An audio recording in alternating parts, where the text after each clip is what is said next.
વાત હવે અમરેલીની કરીએ તો બાબરા પંથકમાં ધોધમાર વરસાદ પડ્યો। બાબરા શહેર સહિત ગ્રામ્ય પંથકમાં ભારે પવન સાથે વરસાદ પડ્યો। દિવસભરના ઉકળાટ બાદ વરસાદ પડ્યો।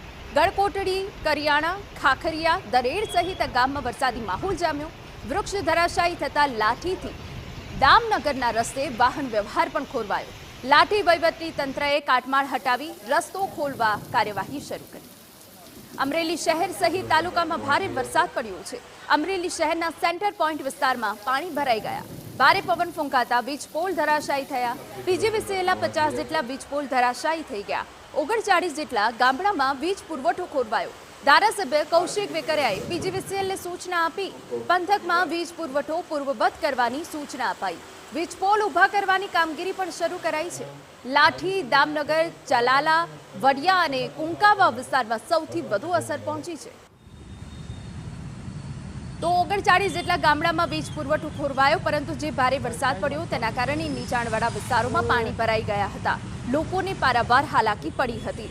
રાજ્યમાં જે વરસાદી સિસ્ટમ એક્ટિવ થઈ છે તેના કારણે આગામી 5 દિવસ સુધી હજુ વરસાદ જોવા મળશે, જેમાં સૌરાષ્ટ્ર, દક્ષિણ ગુજરાત કે જે સૌથી વધારે અસરગ્રસ્ત થઈ શકે છે, તે વચ્ચે વીજ પોલ ધરાશાયી થવાના પણ દ્રશ્યો અમે આપને બતાવી રહ્યા છે। ભારે પવન ફૂંકાયો હતો અને તે બાદ હવે વીજ પોલ ઊભા કરવાની સમગ્ર જે કામગીરી છે તે કરવામાં આવી રહી છે।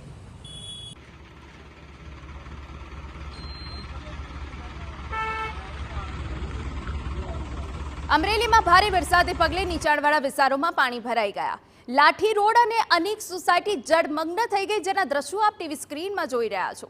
વિદ્યાનગર સોસાયટીમાં ઘરોમાં પાણી ભરાતા સ્થાનિકો હાલાકીમાં મુકાઈ ગયા। એકાએક પાણી આવતા અનાજ અને ઘરવખરીને મોટા પાયે નુકસાન થયું। વારંવાર રજૂઆત છતાં તંત્ર ધ્યાન ન દેતું હોવાનો સ્થાનિકોનો આરોપ છે।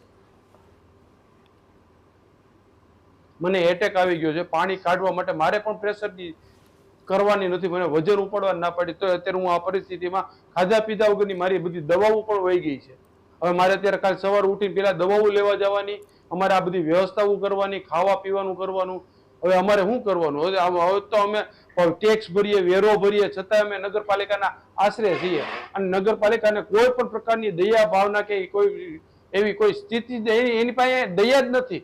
અચાનક પાણી આવી ગયું અને આ પાણી આવ્યાના કારણે અમારી ઘઉં, મસાલા, આ પાણી, શેટી, ગાડલા બધું જ પલળી ગયું છે। ગોદડા, ગાડલા, કાંઈ નિકાલ નથી પાણીનો અને અમે નગરપાલિકાવાળાને ઘણી અરજી કરી છે, પણ કોઈએ ધ્યાન દીધું નથી।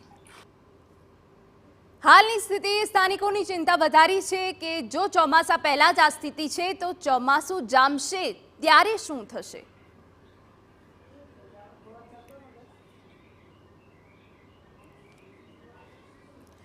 અન્ય કેટલાક